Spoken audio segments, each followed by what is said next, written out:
Welcome to today's webinar entitled After Brexit, the Future of Ireland's Relationship with the US and the UK. My name is Patrick Griffin. I'm the director of the Keough-Naughton Institute for Irish Studies at Notre Dame and at the Keough School of Global Affairs.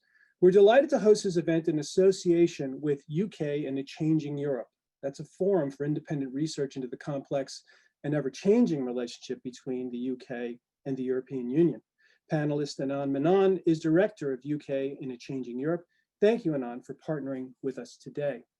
The purpose of this discussion is to provide an update on the process of the UK's departure from the EU and the likely effects facing Ireland in the years ahead. We will also consider how the new Biden administration will navigate this post-Brexit reality. Earlier in the year, COVID-19 catapulted the world into a state of anxiety. And at times, it was tempting to forget that a whole range of major issues such as Brexit were yet to be resolved. I'm reminded of Winston Churchill on the Ireland situation in 1922 in the wake of another event that caused great anxiety, the Great War. As he put it, the modes of thoughts of men, the whole outlook on affairs, the grouping of parties, all have encountered violent and tremendous changes in the deluge of the world. But as the deluge subsides and the waters fall short, we see the dreary steeples of Fermanagh and Tyrone emerging once again. With vaccines on the horizon, beginning, by the way, with a County Fermanagh woman in Coventry in England, and our own particular deluge subsiding, we return our focus to Brexit and talk of Fermanagh and Tyrone. So let me introduce our panel of experts. First, in addition to being a director of UK in a Changing Europe, Anand Menon is professor of European politics and foreign affairs at King's College London. He has written widely on many aspects of EU politics and policy and on UK-EU relations. He is Associate Fellow of Chatham House and Senior Associate Member of Nuffield College in Oxford. Anand joins us from England. From Belfast, we have Katy Hayward. Katy is Professor of Political Sociology at Queen's University, Belfast. She is author of numerous publications on lots of the questions we're going to be discussing today, including most recently the report Bordering on Brexit, Views from Local Communities in the Central Border Region of Ireland, Northern Ireland.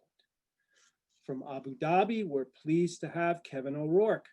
Kevin is Professor of Economics at NYU Abu Dhabi. He was previously Professor of Economic History at Oxford. Kevin's research lies at the intersection of economic history and international economics, and he has published extensively on the history of globalization and deglobalization. His most recent book is A Short History of Brexit, From Braintree to Backstop. And finally, joining us from Washington, D.C. is Heather Connelly. Heather is Senior Vice President for Europe, Eurasia, and the Arctic, and Director of the Europe Program at the Center for Strategic and International Studies. Prior to joining CSIS, Heather served as Deputy Assistant Secretary of State in the Bureau of European and Eurasian Affairs. There, she had the responsibility for US bilateral relations with the countries of Northern and Central Europe. So welcome to all of our guests, and thanks for all of our panelists for taking the time to join us today, especially given the fact that the UK and EU are at yet another crucial point in negotiations as we approach a deadline for a deal. Things are moving quickly. Maybe they're moving to resolution, or maybe this is Groundhog Day. I'd like to start first with Anand. Here's my question.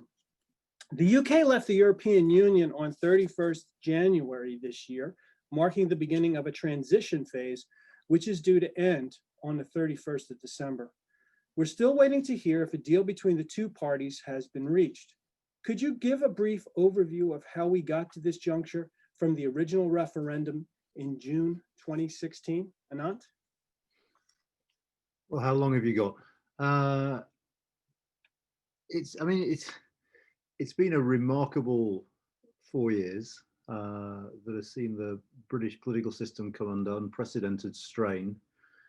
Essentially, where we are now is the culmination of the fact that those in the Conservative Party who wanted the most extreme sort of Brexit basically saw off all opposition one way or another and managed finally to crown one of their own, Boris Johnson, as Prime Minister last year.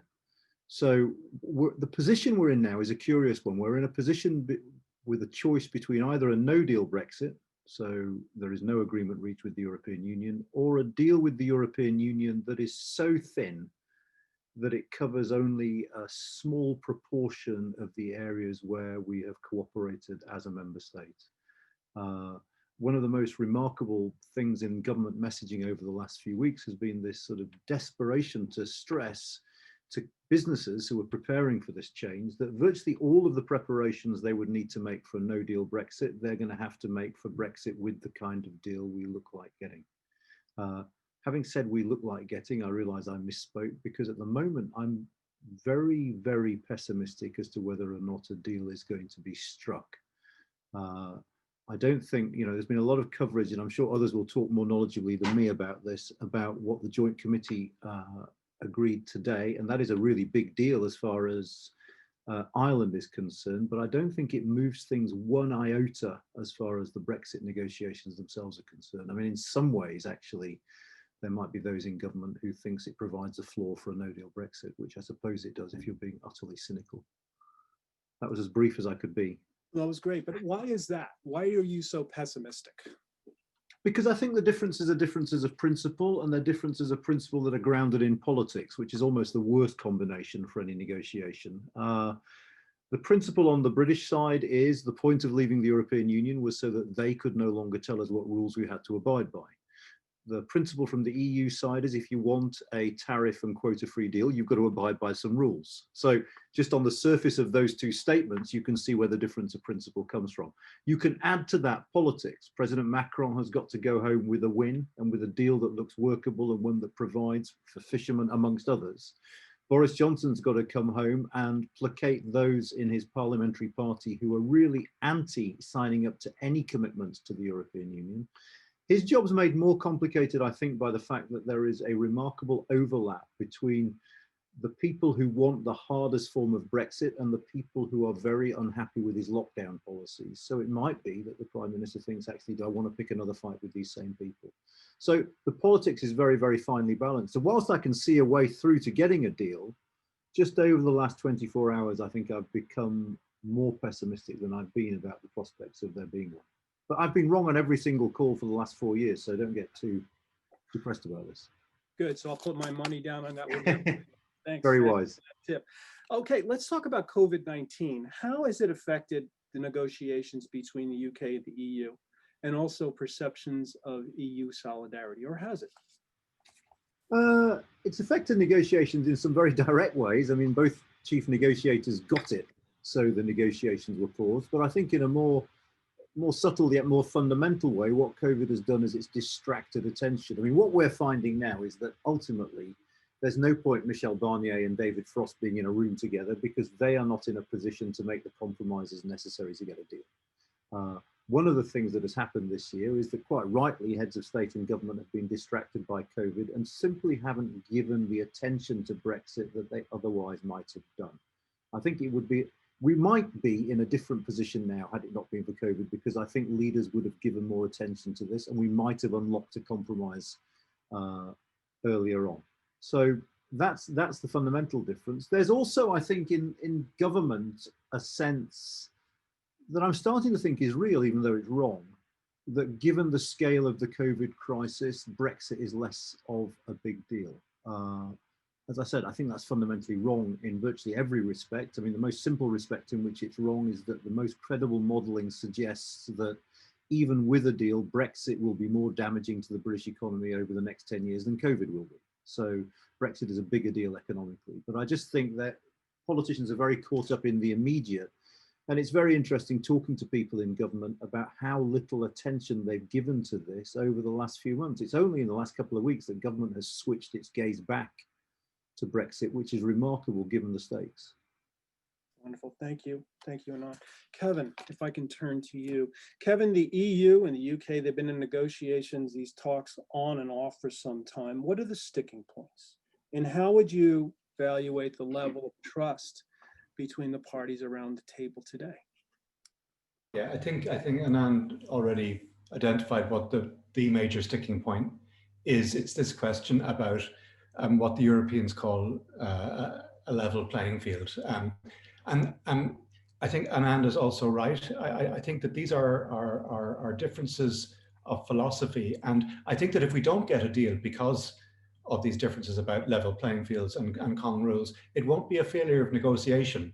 You know, negotiation cannot, by definition, bridge an unbridgeable gulf of principle. In the case of the EU, this concern about quote unquote fair competition goes right back to the Treaty of Rome. I mean, the Treaty of Rome doesn't just abolish tariffs and quotas. There's stuff in there about equal pay for men and women. You know, I think we can probably assume that this wasn't because the Christian Democrats of the 1950s that were drafting these treaties were feminists. I think it was because there was already equal pay for men and women in France, and they didn't want the Germans to steal a competitive march on them by not paying women equally. There's stuff in there about paid vacations, about overtime. There's all sorts of stuff in there that reflects a really deeply seated fear of a regulatory race to the bottom. And this is something that the great British historian Alan Milward talks a lot about in his book. He says, look, you know, after the catastrophe of the 1930s, you know, two things are clear. Firstly, you don't want protectionism across the continent of Europe. So you want, you know, a market that is as unified and as strong as possible across these small, fragmented, bombed out countries. But you also want states to protect workers because they hadn't in the 30s, and we know how that ended up. So those things go together, and it's deeply embedded in the EU DNA. And I would say that COVID, in a way, which is a great accelerator of trends that were already present, you know, is further heightening, you know, fears about unregulated markets, about, you know, supply chains stretching into Asia and all the rest of it. It's giving the French, you know, new ammunition, if you like. And so, you know, it's made these concerns about level playing fields even more salient. But look, but equally on the other side, as Anand says, the whole point of Brexit was to take back control. And I mean, I don't know if your listeners are familiar with Danny Roderick's political trilemma of globalization. I mean, that's one way of thinking about what Brexit involves.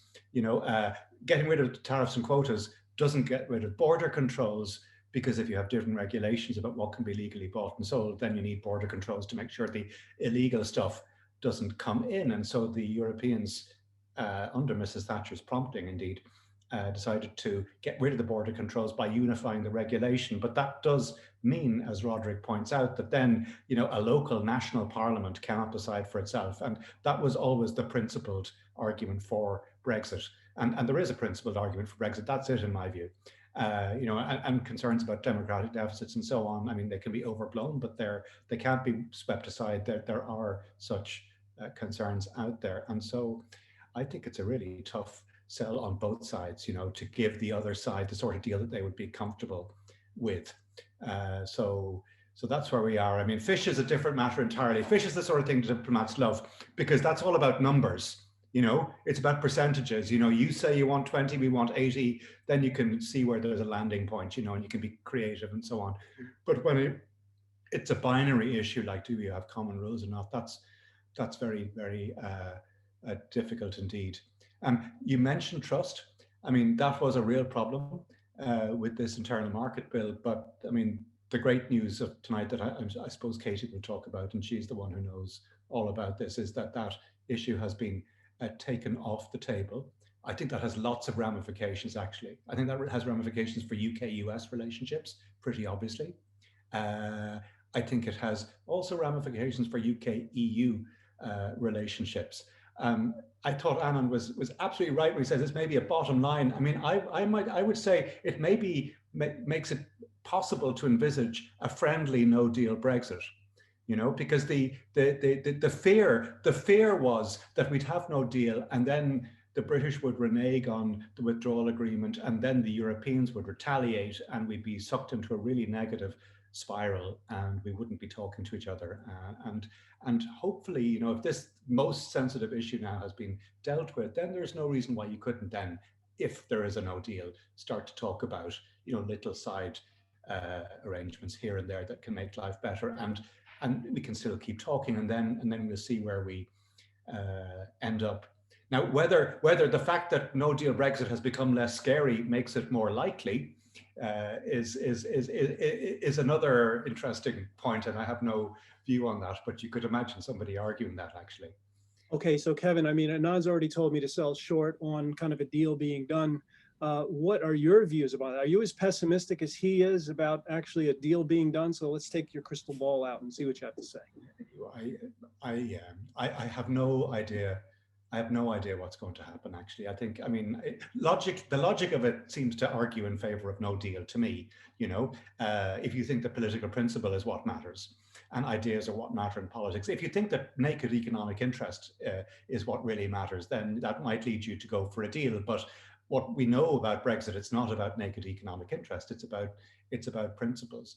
And I suppose the final thing I would say is, I mean, okay, so I'm sounding now more sanguine about a no deal Brexit because I think the worst of all outcomes, which is a really nasty confrontation over Northern Ireland, has probably been averted, but it still will be very costly. It'll be costly for Britain. It'll be bloody costly for Ireland.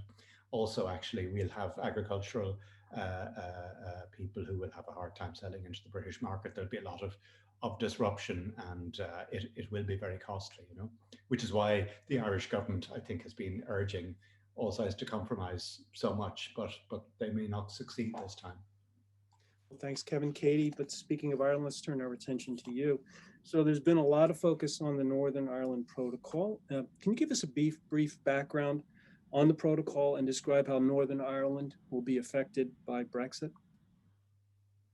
Yeah, thanks, Patrick, and hello, everybody. It's a pleasure to be on a panel with people I respect so much. So, yeah, so when we had the results of the Brexit referendum in 2016, it became quite obvious quite quickly that the position of Northern Ireland is very vulnerable. And it was, you know, understated. The point was made by Kenny, the Taoiseach at the time, whom I was privileged to be on a panel with in Notre Dame about a year ago. He mentioned on the very next day a possibility of having a border poll and about Northern Ireland being able to be that way. So immediately became politically Katy, quite. Excuse me for a moment. You're breaking up. Could you maybe turn off your video and see if that helps? All right. Yeah. So just to get, so right from the beginning, it was quite clear that Brexit was going to be for Northern Ireland. Early on, after the negotiations began in 2017, the UK and the EU agreed certain things in relation to Northern Ireland, and that was that they had to withdraw in such a way that respect the unique circumstances on the island of Ireland, avoid a border on the island of Ireland, and also protect the Good Friday Belfast Agreement and all its parts.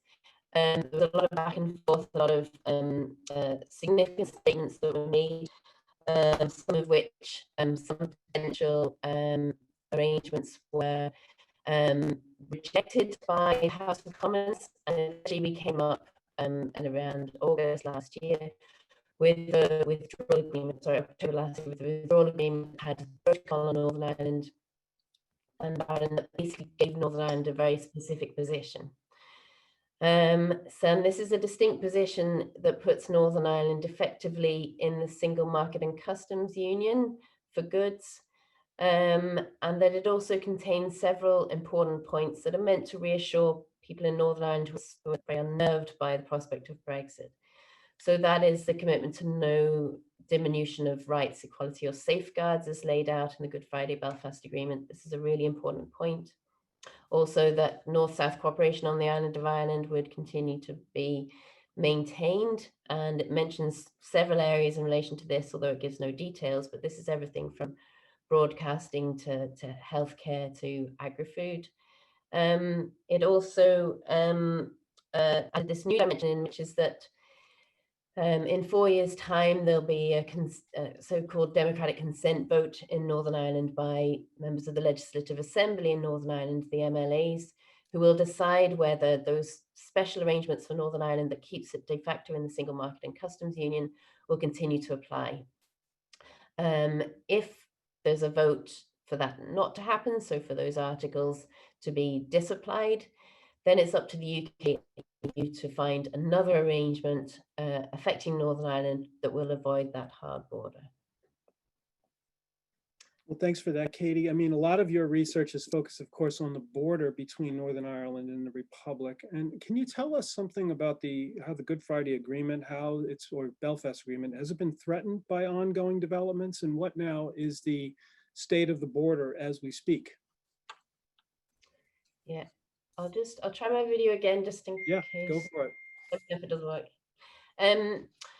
So yeah, things are feeling a little bit fragile with regards to the Good Friday Belfast Agreement. I mean, essentially the three strands of the agreement did feel under pressure by the prospect of Brexit, and that is that fundamentally we have the British-Irish relationship that underpins that agreement. And this relationship was very much forged and fostered through their common membership of the European Union in practical ways as well as symbolically. So there is concern about the fact that the UK and Ireland are on different trajectories now, that those forums in which they meet regularly won't be there. So there's concern about that British-Irish relationship. And we've seen even in most recent, good developments in the peace process, such as the New Decade, New Approach document at the beginning of this year, that was very much because of that close British-Irish relationship. So there are concerns about that. There's concern about North-South relationships too, partly because, of course, regardless of the protocol, Northern Ireland is now outside of the European Union. And there will be challenges to North-South cooperation, especially if there's a no deal between the UK and the EU. And then more broadly, apologies for the background noise, then more broadly, we have this fundamental sense of insecurity that is held by both nationalists and unionists. Brexit, even before we had COVID, Brexit itself is very disruptive to the arrangements here in Northern Ireland. It places an awful lot of pressure on the power sharing assembly and executive, which struggles to function well at the best of times. And there is a real sense of a sort of a ready blame game for the vast majority of nationalists were Remainers.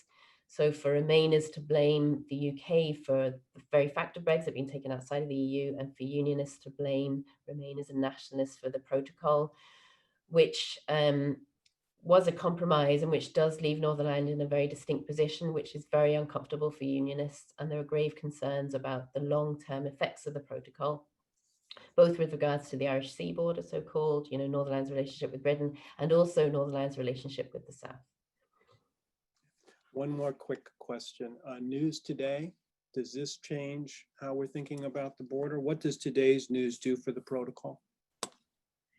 So the withdrawal agreement was all signed off and ratified in January, and in the last 11 months, we've had the transition period to during which there was meant to be discussions between the UK and the EU about how to implement this protocol. So I heard a respected legal expert the other day describe the protocol as a masterpiece of mishmash, which I thought was quite ominous, given, Northern Ireland quite used to constructive ambiguity. But anyway, there was a lot of decisions still to be made about what this meant in practice. And we knew that there was a lot of disagreement, particularly political disagreement about what the protocol would mean, quite how much it would affect Northern Ireland in very practical terms. And there was a lot of posturing around that. Today we've had news that politically anyway, we haven't had this formally approved by the EU member states, etc. But that politically there is agreement on all the outstanding issues in relation to the protocol, which basically gives the green light to therefore release a lot of information, hopefully in the coming weeks, that will enable Northern Ireland businesses and obviously public departments, etc., to make the necessary changes to try and ensure that come 1st of January there be as little disruption as possible. Great, thanks, Katie. Heather, let's go to the other side of the ocean for a moment. So how is, in your mind anyway, how has the US been engaging with issues around Brexit? Well, thank you so much, Patrick. It's great to be here. Unfortunately, the U.S. really hasn't engaged in these issues. So that's a short answer to your question. Well, thank you, Heather, very much. It's been You know, and in some ways, this is, I think, a failure for the U.S. to understand how important and strategic it is for this relationship once the referendum occurred to get it right, because the United States needs a strong UK, we need a strong EU to come out of this. Unfortunately, the referendum was viewed in many ways, certainly by then candidate Donald Trump, as a harbinger of his own election, and his kindred spirit in Nigel Farage, who formerly led the UK Independence Party, that this was something, again, to be celebrated, to support those who were very fervently in support of the UK's departure from the European Union. So the US hasn't played that role, even as a very quiet, helpful behind the scenes role, to make sure both sides understood, if they could, and I do share the pessimism, the sides are too far apart. The principled approach here can't be bridged, but at least we could have tried.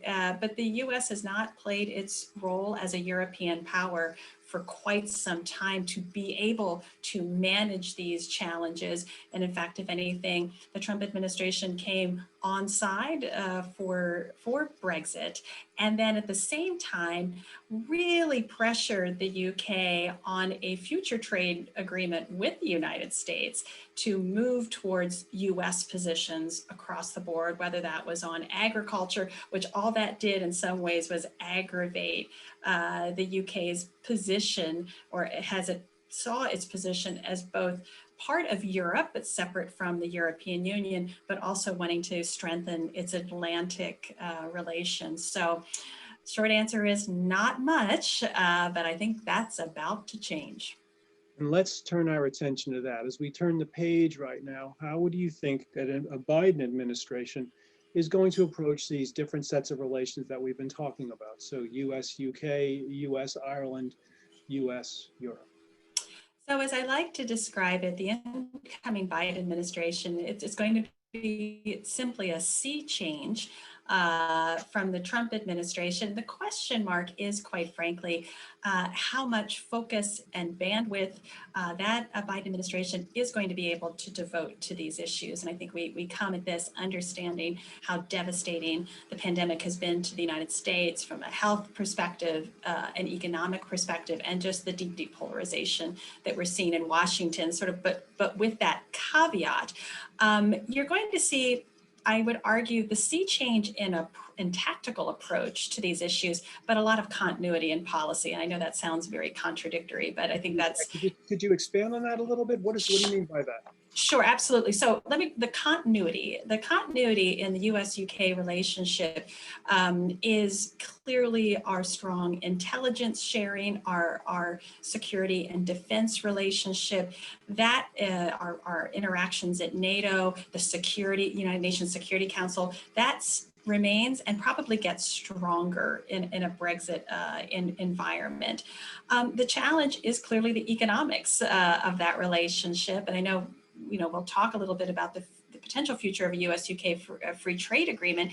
The economics now are thrown into some challenge, but I would argue there's continuity in what makes the relationship strong.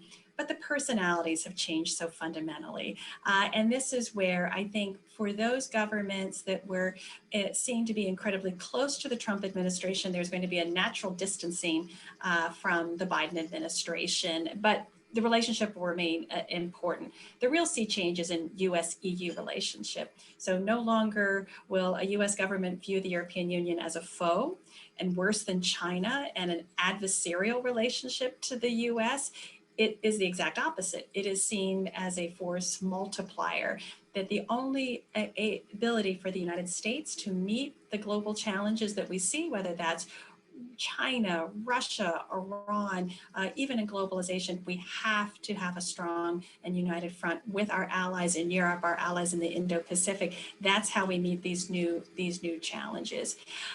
again, another big sea change is in U.S.-Irish relations, clearly because of Joe Biden's heritage and deep, deep affinity. So Ireland will not have to wait almost 3 years for a U.S. ambassador to come to Dublin. There won't be a 3.5-year wait for the nomination of a special envoy for Northern Ireland. You were going to see, again, it's been so clear from President-elect Biden that, you know, if someone messes with the Good Friday Agreement, London, I'm looking at you, you are now messing with Joe Biden. And that is a completely different tone and tenor coming from Washington. So with that, I think that's the sea change, but there is a lot of continuity. The US-EU relationship, we're going to run headlong into problems on the digital agenda, digital services taxes, economic competitiveness. We have different views on China elsewhere. That's the continuity, but the tone and approach and tactics and multilateral, choices and tools are going to be so different from the current administration. So one other quick question, Heather, the way that you're characterizing things, would you think that in terms of U.S. relationship to all these various players, it's going to be returned to the way that it was before? Is that what you're thinking? Or are we onto something maybe new? So I would argue if the United States thinks it can restore the crockery from pre-2016, that's not possible. And there will be a nostalgic pull to think that somehow we can magically go back to the 1990s. And I see this in transatlantic writings on sort of inspiring, going back to some of the inspirations of sort of the transatlantic charter and things like that. I love that era. That era is long, long gone. We have to build a new relationship and partnership for the 21st century that is going to be nimble and agile and economically competitive. That means we have to strengthen Europe. So that has to be a key pillar. But we have to look at, a digital Atlantic concept. We have to think about the West in broader terms than we have.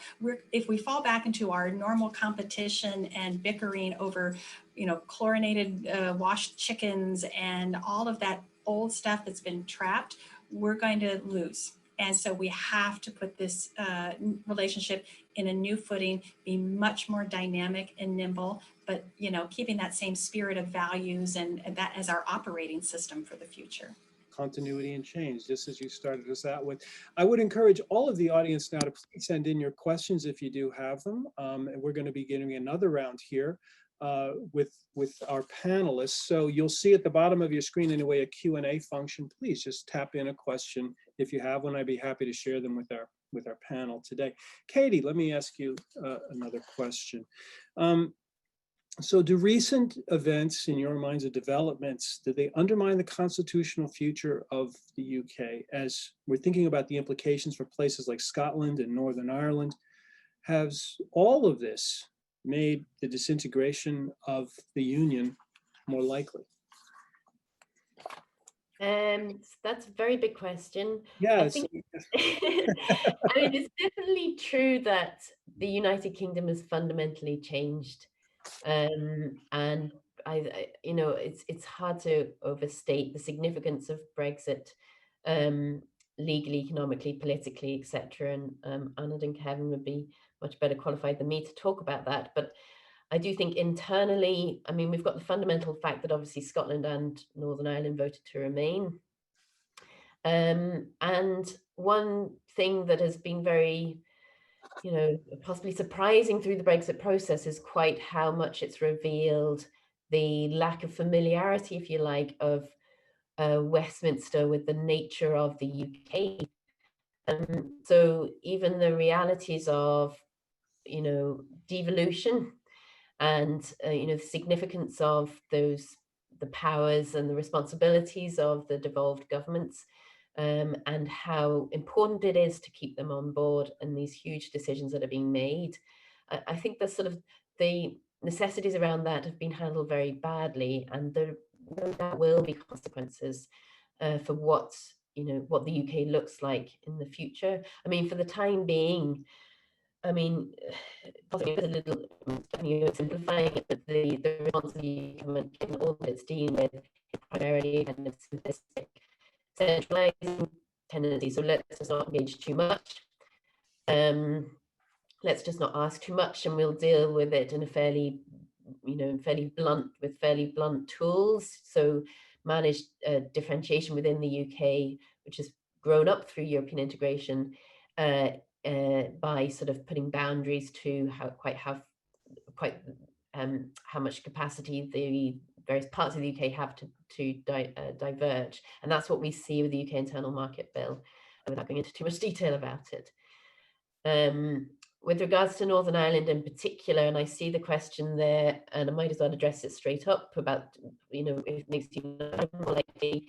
I mean, I would say, I can happy to talk in much more detail about it, but the overriding impression of what Brexit has meant for public opinion in Northern Ireland vis-a-vis Irish unity is that it just depends on your original view on Irish unification. So nationalists are, this is according to the Northern Ireland Life and Time survey, we've just seen increasing strength of nationalist opinion amongst those who describe themselves as nationalists. They increasingly expect united Ireland and they increasingly want to see it. For unionists, on the other hand, they don't think that Brexit makes much difference at all.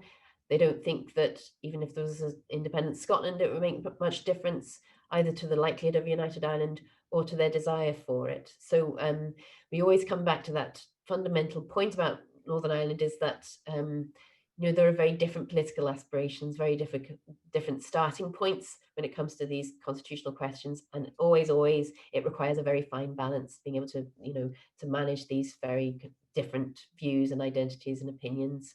Hence the need to check carefully whether it's about good, whether it's about the practical. Thank you, Katie. Anand, so with the election of Biden, do you think Boris Johnson's style of leadership is going to change at all? And what should we take away from the departure of Dominic Cummings? No, I don't think so particularly. I mean, the curious thing about Boris Johnson is he's a kind of Janus-faced prime minister. So domestically, in the way he governs, you can see elements of that sort of populist leader, just in the language he uses, the way he talks about established institutions, the way he portrays himself as on the side of the people against whoever it might be. And yet internationally, I think over the last couple of years, the UK, certainly over the last 12 months, the UK has defined a course that has been one of supporting the liberal international order, has been one of siding resolutely with the Europeans against Donald Trump when it comes to Russia, when it comes to Iran, when it comes to the Paris Climate Accords. And so whilst I think on a personal level, there might be a lack of warmth between Joe Biden and Boris Johnson, because Joe Biden's sort of views on Brexit and indeed on Boris Johnson are there on the record. I think in substantive terms, when it comes to foreign policy, it will be far, far easier for the two countries to work together now than it would have been had Trump won again. And I mean, looking forward, I mean, this is a very, very big year for British foreign policy coming up, because we take over the chair of the G7, we take over the chair of the Security Council, and we're of course co-chairing the COP26 UN Environment Summit in Glasgow. And on all of those things, we will be able to work quite closely with the United States because our objectives are broadly similar. I think the Biden team have talked in terms that are quite supportive of the British idea of a D10 grouping of democracies. The one part of the foreign policy conundrum I've not touched on is that for all the ambitions that we have over the next year as well, the UK is going to have to find a way of working very closely with EU states and with the EU as well. And whilst this government has worked quite closely with the E3, so we work quite well with individual European states. We've contributed to the French mission in Mali recently, for instance. This government has shown a very, very marked allergy for collaboration with the EU as an institution, which poses a question for me, not least when it comes to COP26. You don't have a successful environmental summit without the full buy-in of the EU as an institution. It's not enough simply to work through the member states. So with the US, I'm not particularly worried. With Europe, I think the government might have to adapt its attitude going forward. Let me ask you one other question, follow up to something I posed to Katie. Do you think that we're going to be seeing a Scottish referendum? No, I don't think there are any circumstances in which Boris Johnson allows the Scots to have a referendum. Then that will almost certainly end up in front of the Supreme Court, whether or not the government has the right to block another referendum. we've seen interesting developments in Scotland. We've seen for the first time, I think, a stable majority in favour of independence in the polling. I think the last 20 odd polls have now shown a majority in favour of independence. But I think the two hurdles are, one, whether or not they can get a referendum. And I think even if the SNP, as we expect them to do, gets a majority in May next year, they're going to struggle. The second thing, of course, is a majority in a poll is very different to a majority in a referendum. And I suspect that some of the hardest issues that the SNP will have to address in the event that we have that referendum, they don't yet have particularly compelling answers to. And ironically, in the context of this discussion about Brexit and Ireland, the currency will be one big issue, whether joining the EU means you have to join the euro, but the other massive issue will be the border, because of course, given that there's been a hard Brexit, which means that actually the customs and regulatory border between the UK and the EU is a relatively hard border, that border would have to be replicated between Scotland and England. Now you hear Scottish nationalists saying, look, they're curious parodies of some of the Brexit arguments by some of them. We can use technology to deal with the border. I'll let Katy deal with technology because she likes talking about that when it comes to borders. But the second thing you sometimes hear is the EU will make an exception for us in the same way they have about Northern Ireland. And I can't say it strongly enough. No, they will not. And they won't, because in Northern Ireland, there were two things that compelled the EU to essentially break some of the principles it said governed its approach to Brexit. First, the EU is a signatory of the Good Friday Agreement, and secondly, the vital national interests of a member state were engaged, i.e. the Republic. Neither of those is going to be true in the case of Scotland. Great, thanks, Anand. Kevin, Anand was just talking about borders and about potential implications for businesses there. And so how do you think businesses are prepared to deal with the consequences of what's going to happen, both businesses in Britain and businesses in Ireland? You don't get the impression that they're as well prepared as they ought to be. I suspect it's going to be a real shock to the system, actually. And I think it could be just as much of a shock to the system in Ireland as in Britain in some ways. I think we're very used to supply chain stretching into Britain. I think we're very used to sourcing a lot of our consumer goods from Britain. There's been a lot of focus on exports from Ireland into Britain, which might be hurt by tariffs, or into Europe, which might be hurt by the kind of congestion on the so-called land bridge, which is how we refer to Britain in the context of these discussions. But I think on the import side, it could be just as bad, actually. The stakes for Ireland are fairly high. We have to try to diversify. We are trying to diversify. There are these new ferry services directly to the continent that I think will help. I think in the long run, it might be quite interesting, the consequences. If you buy a Siemens washing machine or something like this from Germany in Ireland, the chances are you're probably going to buy it through some wholesaler in Huddersfield or Wolverhampton or someplace, and so it'll have been, converted from euros into sterling and then back into euros again. And he probably has had a monopoly on the Irish market that his granddaddy bequeathed him or something. So I think that those kinds of supply relationships may be shook up, and in the long run, it might actually be quite good for us, but it'll be quite problematic along the way. Obviously in Britain, the headline news will concern the car factories and will they stay or will they go? And we're hearing different things, and we'll just have to see. Actually, that's one good thing about our coming up to January 1 is we'll no longer have to speculate about what the consequences might or mightn't be. We will see. That it may be painful for some people, but at least it'll spare us this never-ending. Stayers are saying expect long lines. Is that what you're expecting to see? You're expecting to see extraordinary amounts of traffic at the ports and things? Well, like Anand said, the difference between the deal that there is envisageable and no deal is pretty slim. It's basically about, will tariffs be paid, and I suppose there will probably be some paperwork maybe associated with the payment of a tariff, but even a free trade deal, there are going to be lots and lots and lots of customs forms and rules of origin related and regulatory forms and so on. And so we know that there's going to be queues like at the borders. And in the long run, I suppose those queues will dissipate, but they'll dissipate, I suppose, because fewer lorries will make the crossing, business will adjust, and that's how these things work. So in the long run, the costs won't be, there will be costs, but Britain is a rich country. It will be able to afford to pay them. It just won't be quite as rich as it would otherwise have been. But I think the short run disruption will be quite severe. Yeah. Can I just pipe in on this? Do you mind? Yeah, of course, Anand. Go right ahead. Just to say a couple of things. I mean, I think one of the differences, one of the profound differences between a deal and no deal is that if there's a deal, we probably expect the EU and the French in particular to help us out to make that deal work as seamlessly as possible. Because if there's a deal, remember, it's in the interest of the French to make that deal work as much as, because, Macron will have his signature at the bottom of it. So I think they will try and help us. But even with a deal, HMRC, which is Her Majesty's Revenue and Customs Service, which is part of the British government, part of the British state, have estimated that the cost of paperwork in the event of a deal for business in the UK will be £15 billion annually.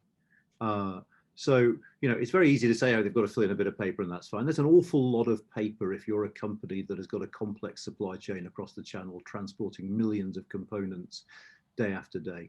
The government is estimating, I think, between 3,000 and 7,000 lorries snarled in the event of no deal, simply because people have got incorrect paperwork. And on your first question, I just wanted to say, businesses aren't prepared. Michael Gove was in Parliament about 6 weeks ago saying he came out with, I can't remember the figure, but some remarkable proportion of businesses were convinced the transition would be extended so they don't need to do anything yet. This was 6 weeks ago. And businesses aren't prepared for several reasons. One, they're dealing with a pandemic, which, slightly gets in the way of your business planning. But secondly, they don't know what they're preparing for yet. It's not clear what this deal will say. We can guess at the outlines of the deal, but they don't know what they're preparing for. And the third thing is, businesses aren't preparing because this government has insisted on having a sunny, upbeat tone about Brexit. So the emphasis of government messaging has been, get ready for the great opportunities of Brexit, which is very much in keeping with the temperament of our Prime Minister. The government's message should have been, even if we get a Brexit deal, it's going to be a sodding nightmare for you, so you better start preparing now. But of course, that's not the sort of message this government likes to give. So this government, in a sense, has been caught between its ambitions to portray Brexit as a great thing and the reality of the fact that unless businesses understand what's about to hit them, they won't prepare, and as a result, they haven't. Sorry, I just had to get that off my chest. No, please do. But thank you so much. Heather, I want to touch on something that you've already kind of raised, but I'd like you to get into it a little bit more when we think about the Biden administration. And that is, when we think about the approach of the administration, how do you think we're going to see multilateralism? Are we going to see more multilateralism? What is going to be the general approach to building allies from the Biden administration? Yeah, this has been very clear that President-elect Biden is really going to have an allied first approach, and particularly Europe trying to stabilize those relationships and restore American participation in multilateral institutions like the World Health Organization. I think you'll see obviously in the Paris Climate Accord, but also probably the World Trade Organization. But I think, again, this is sort of where we get caught back in we're not going back to the way it was before 2016, sort of pick up where we left off and, put that last 4 years of unpleasantness behind us. Too much has happened. So what a Biden administration is going to have to do is rebuild what I call effective multilateralism. And what it's going to look like is a lot of coalition building of the committed that have a unified approach, political will to start, really resolving challenges. We have to sort of, cool it on the summitry and the rhetoric. We've been there, done that. We actually now have to take deep action, difficult action on climate that is going to transform our major industries. It's going to be incredibly disruptive.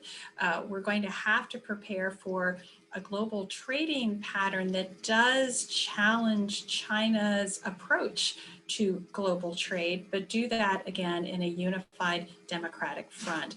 So to be honest with you, the allied first approach has to be about strengthening the West, particularly strengthening the transatlantic relationship so we can go confront these challenges. What we've been doing is, describing the challenge, but not strengthening ourselves and then to go meet that challenge. So what I worry about is it's going to look like we are sort of trying to go back to the way it was but we're going to have to advance. And again, whether there's political space and bandwidth to do that, a very big question mark. We'll see if the Biden administration can put forward some new ideas and new approaches. If I can follow up then too, Kevin, of course, called COVID an accelerant in many ways. Has COVID affected the ways that maybe the Biden administration is going to think about its approach to other nations? So at CSIS, we're actually undertaking a major study, sort of a rapid analysis of sort of what the global pandemic has done to the international system. I mean, I will say early indications are that you're exactly right. It has merely been an accelerant of pre-existing trends. I would argue the election of President Trump was an accelerant of existing trends in the United States. It reveals certain things very clearly to us that, you know, again, can no longer be avoided.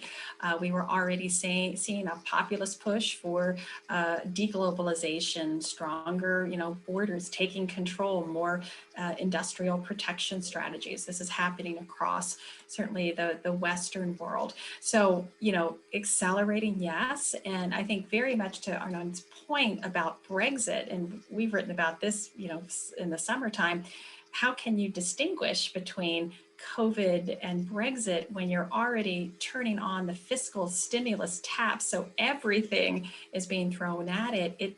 It creates that illusion that this is not going to have an impact. But my greater question after the end of this year, beginning of January 1st, who are the British elite and government going to blame for their circumstances if the EU can no longer be blamed? I think that's why both parties are sitting at that table, not leaving, because that blame game doesn't begin. And how do leaders accept responsibility and accountability for lack of preparation, running this thing down to the very end? That's the political dynamics I'm going to look forward to watching as they unfold in 2021. We all will be. Yes, we have lots of great questions now coming in. So let me just ask the panel a few of them. First, Kevin, I want to kick off with you. One is a question, of course, that Katy already raised, but then we have another interesting one that I would love to hear your thoughts on. I want to hear your ideas about a united Ireland. Is that something that is going to happen? That's big question number one. But number two also, and it's probably going to be tied into this too, how do you think Britain's imperial past has informed modern Brexit politics? Okay, I mean, on United Ireland, I'm going to kick that over to Katy because she knows much more about that. Because ultimately, it depends on internal Northern Irish politics. Yeah. And I mean, I think she's already addressed that. I mean, so you know, I think unionism is still alive and well. But I defer to her on that. On the imperialism thing, well, yes and no. I'm not so sure at the end of the day. There's an argument that actually it's the opposite. That the myth that has sustained a certain sort of Brexiteer is the myth of Britain standing alone in 1940. If you want to kind of, reach for these historical cliches, whereas of course they weren't standing alone; they were standing with their empire. I'm not convinced by it. I think that Fintan O'Toole's book is absolutely hilarious.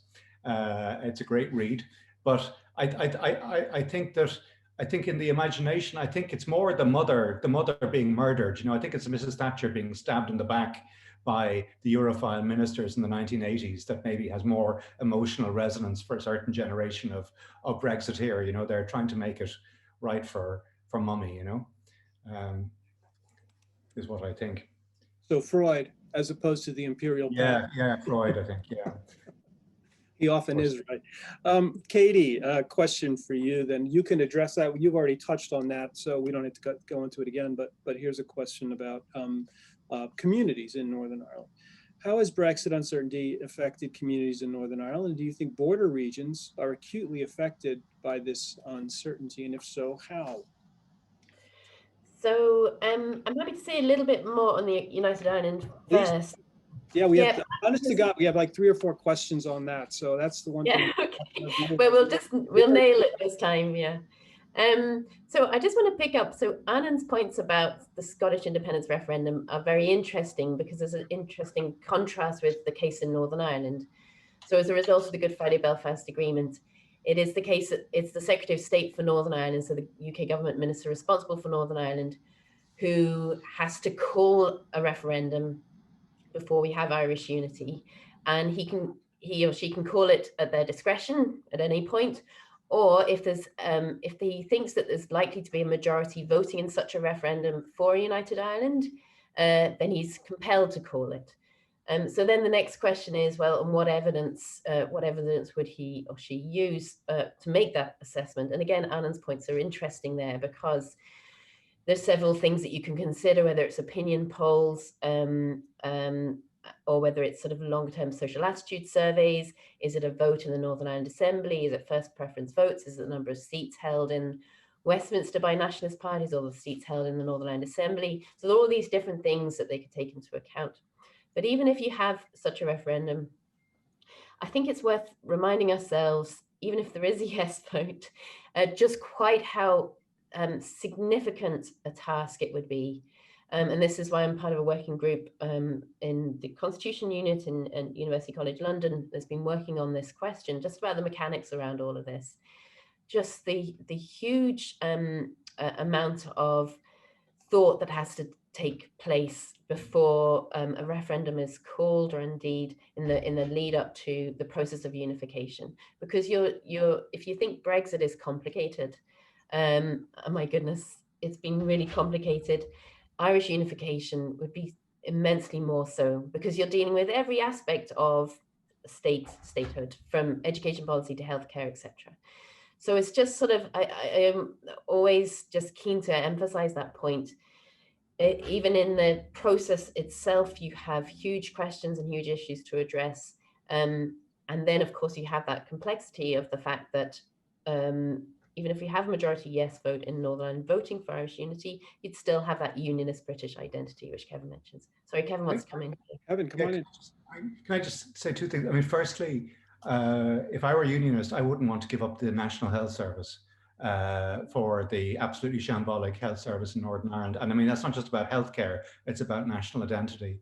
But the other thing I wanted to say is, when people of my generation in the South, we grew up through the Troubles. I mean, tea time telly every night was a picture of some body down some laneway in Northern Ireland, or some bomb blowing up in a pub or something. So, I mean, the vast majority of us were utterly opposed to political violence, and therefore opposed to Sinn Féin and opposed to the IRA. Now, obviously, Sinn Féin has changed now, and it's ancient history for my kids' generation. And so you wouldn't expect my kids' generation to not vote for Sinn Féin because of their memories of the Troubles. That's perfectly reasonable and understandable, and I do get that.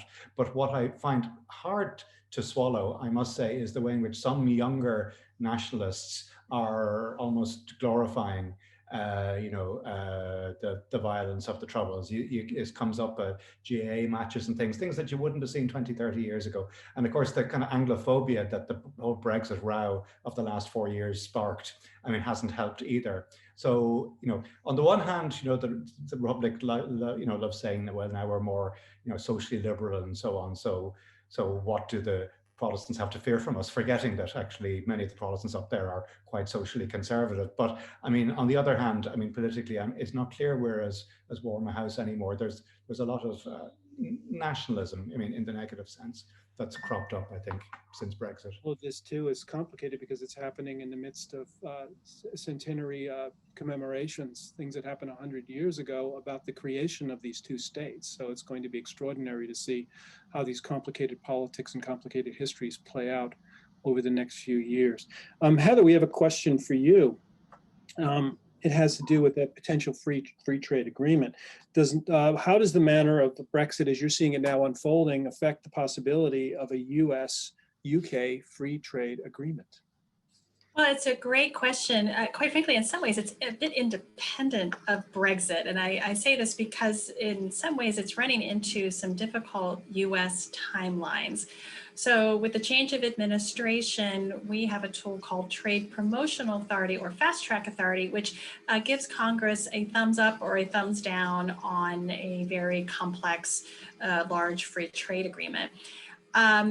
A Biden administration, to meet this timeline, the Trade Promotional Authority runs out in June of next year. It's unclear whether it will be renewed. It basically, it wasn't renewed previously for about a decade. So it's very controversial. Trade is very controversial. It's the one place where the left and the right in our political spectrum meet in some ways to oppose these large free trade agreements. So a Biden administration would have to put forth a free trade agreement by April in order for it to be considered by Congress to meet that June deadline. Now, certainly the Trump administration and now the Johnson administration have been negotiating sort of the building blocks of a very comprehensive trade agreement. But it's run into stumbling blocks, certainly on agriculture. A US-UK free trade agreement will not go forward without there being some movement of the UK towards US agricultural standards. That's an anathema to the UK.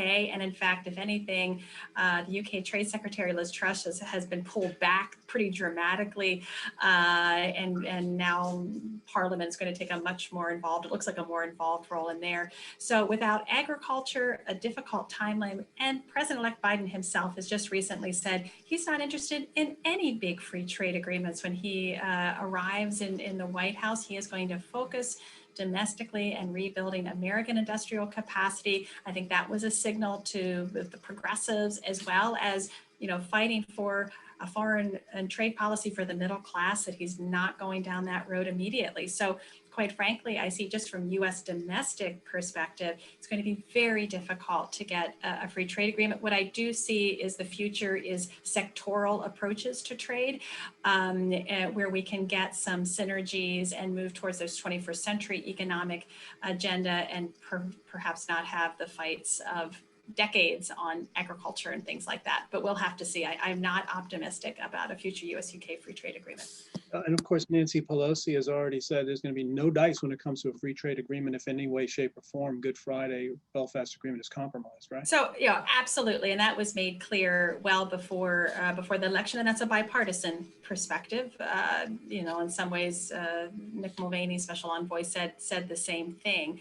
But again, just to touch on something that Katy had said earlier, and perhaps this is just me analytically, what shocked me so much about the internal market bill and then the taxation bill that would have been put forward is that the UK was willing to break international law, in some ways use this as a negotiating tactic, the Good Friday Peace Agreement, a negotiating tactic. What prevents that from happening in the future with either a future trade agreement where you have, I don't like elements of this, I'm going to break the law if I don't like elements of this? I think this has broken trust, at least for me, a little bit more fundamentally than I understood. So it wasn't just a negotiating or leverage ploy to get today's agreement, hard-fought agreement.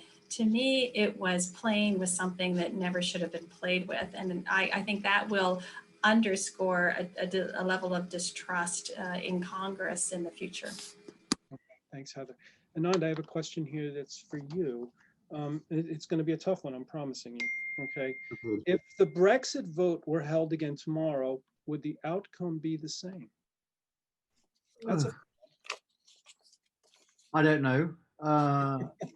Let me say where we're at, and then see if we can come to a conclusion.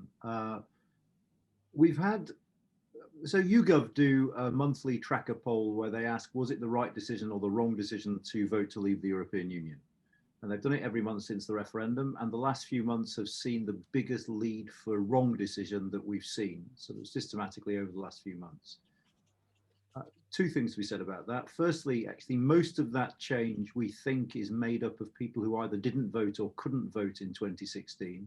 So either people who didn't bother to go and vote, or people who were too young to vote, who now say they'd vote Remain. There's relatively little evidence of people changing their minds. The second thing worth saying is that amongst those people who think it was the wrong decision, there are a significant number. I wouldn't like to hazard a guess. I mean, the figures for this come from a different set of polling, so I can't sort of combine them into one. But a number of people who think, even though it was the wrong decision, we need to act on it because we voted to do it in a referendum.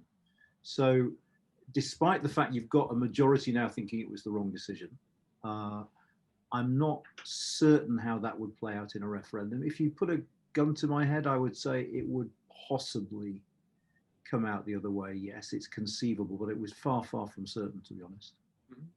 Let me put that same question, but in a different light to Katy. And Katy, have opinions in Ireland and Northern Ireland changed vis-a-vis Brexit in the past 4 years? That's one of our questions as well.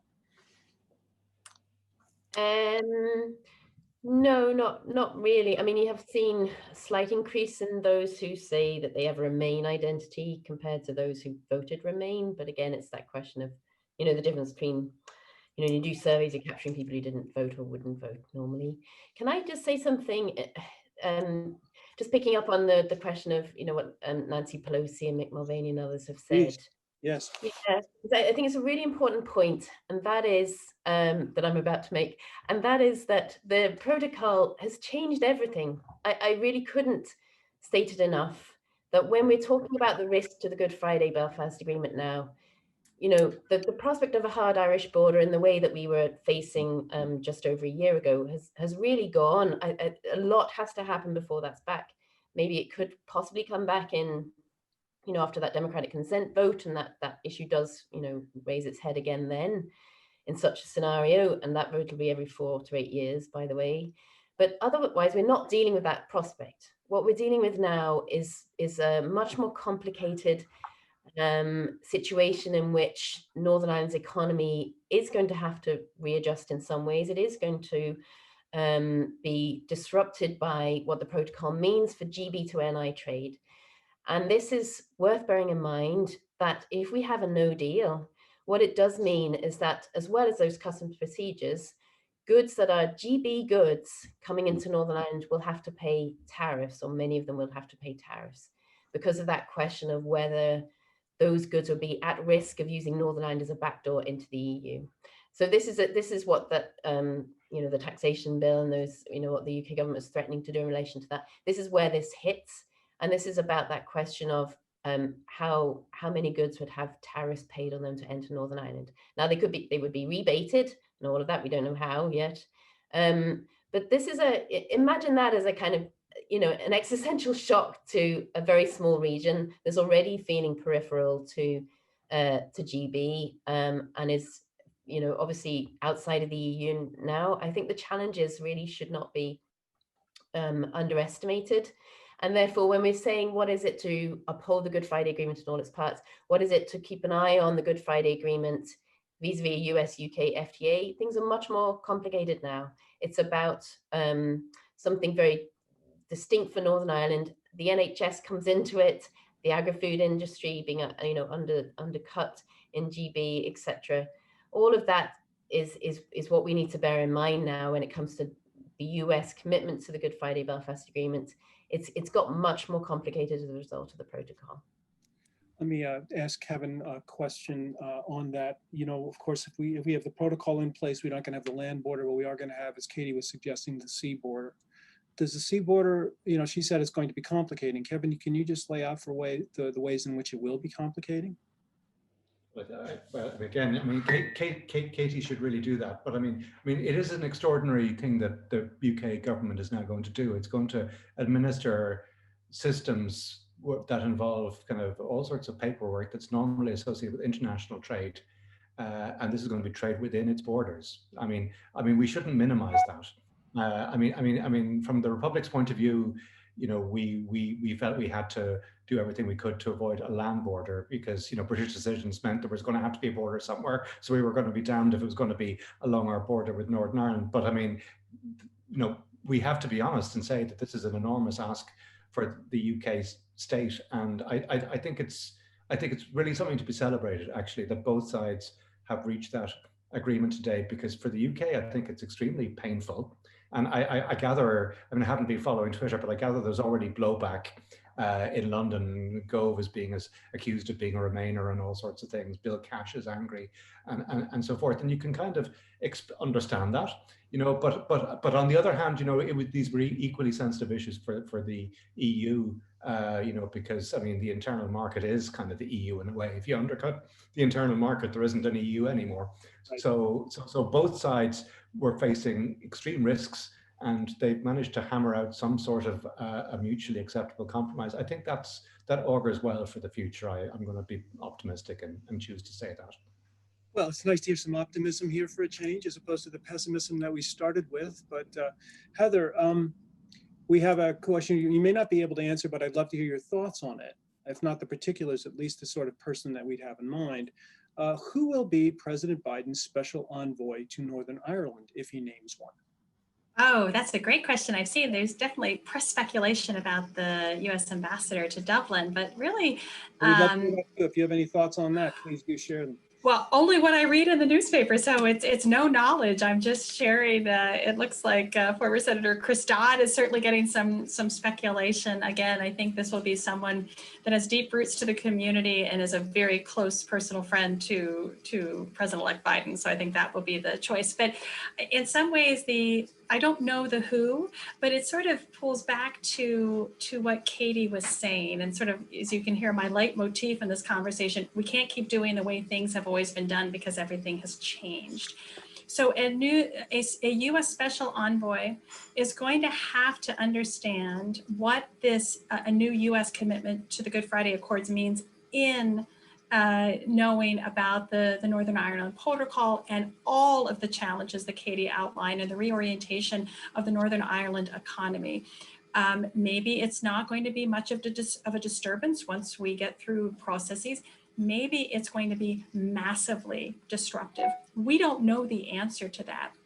So that, again, this gets back to, if the U.S. wants to continue to play an important role in this, it is going to, that special envoy isn't going to go back and forth. That special envoy is going to remain in place to understand, do a lot of work with both communities to appreciate these changes, and then be able to be an honest broker, if it can, to London and Dublin to try to understand what this all means and to signal when there is tensions. And I think we can't underestimate the potential for a rise in tensions, how to address that very quickly. But this is a new ballgame. So I don't want someone who's a name that we all go, oh, isn't that a name?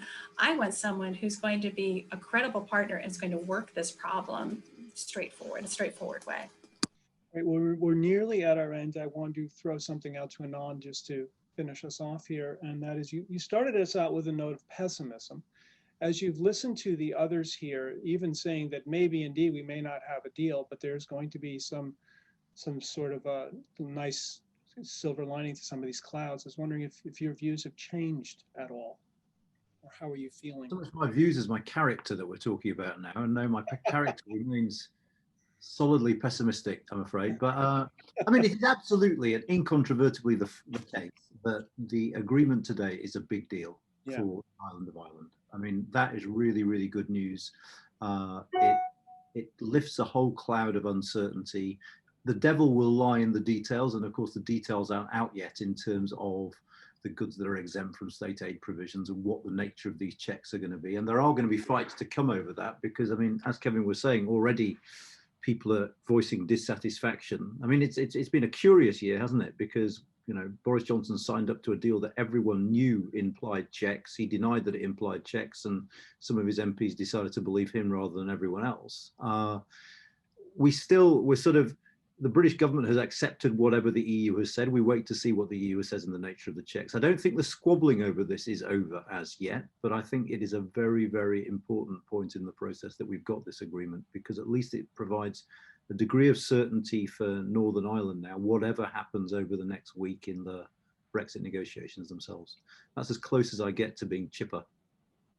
We'll take it. We'll take it. I want to thank all of our panelists, Anand, Katy, Kevin, Heather. Thank you so much for a wonderful, wonderful discussion. I fear we were supposed to enlighten you. I fear that we may have confused you with all this talk of optimism, of pessimism, as we're thinking about principles and how these different groups are not being able to find any kind of common ground. We've talked a lot also about trust. And of course, even though things are fluid when it comes to understanding Brexit and its many implications, it's compounded also by the fact that we find ourselves at a watershed moment with COVID. So stay tuned. There are so many more things that are going to be occurring as we inevitably turn the page. One thing is for certain is that Churchill was indeed right. Things may have changed. We may find ourselves on the other side of something once we all get vaccinated, but the steeples of Fermanagh and Tyrone will still be there. I want to thank everyone for joining us. And again, thank you all to our panelists. Be well.